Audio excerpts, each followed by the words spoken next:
isa sa may pinakamataas na ratings sa cabinet secretaries ng kasalukuyang administrasyon. Hindi ka ba nanghihinayang na iniwan mo yung pagiging DILG secretary? What really pushed you to run for Senate? Alam mo, Cheryl, no, marami na akong pinanggalingan eh. Naging mambabatas ako, naging executive ako. Nung panahon ng COVID, medyo mabigat yun dahil ultimo nanay ko namatay sa COVID. No? Wala pang bakuna noon. At ako ang tumayong nagtimo noon bilang MMDA chairman. Tapos naging DILG ako, medyo mabigat din ito. Pero sabi ko nga, nagawa ko na yung trabaho ko eh. No? Alos natapos ko naman lahat ng binigay sa akin trabaho rito. Kaya nagpaalam na ako sa ating Pangulo at ang sabi ko nga, I'll try another field naman. No? Hindi naman, for me kasi, parang tubig yan eh. Parati kang dapat gumagalaw eh.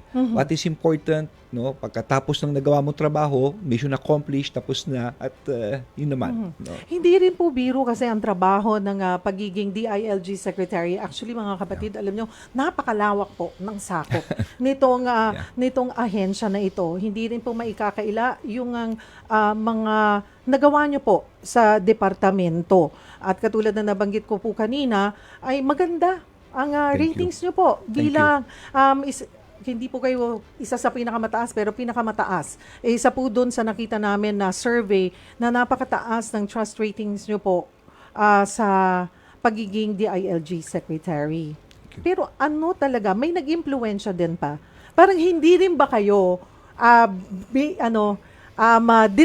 parang discourage ni Pangulong Bongbong Marcos na teka, tapusin mo muna sa 'di ba? Sa 2026 ka na lang or 2028 ka na lang tumakbo. Ang maganda kasi sa ugali ng ating mahal na Pangulo ay parati na nirespeto ang desisyon, no? Kung ano yung gusto mo, talagang sinasabi niya, pag-aralan maigit, pero kung talagang gusto mo 'yan, sige, susuportahan kita, tutulungan kita. May ganun ang ating Pangulo. Very very brotherly siya, no? Pero ang sa akin lang is that yung mga pinagdaanan ko may kanya-kanyang hamon eh. In fact, iba-ibang pagkakataon, iba-ibang hamon.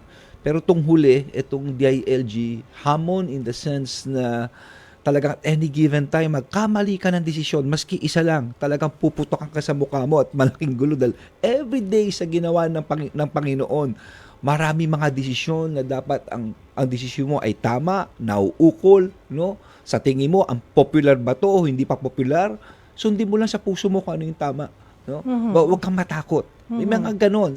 Sa mga nanonood ngayon, mga barangay captain, alkalde, gobernador, sa public service, alam nyo, naunawaan nyo kung ano sinasabi ko. No? But at the end of the day, it is what you think is right and proper para sa ating mga kababayan.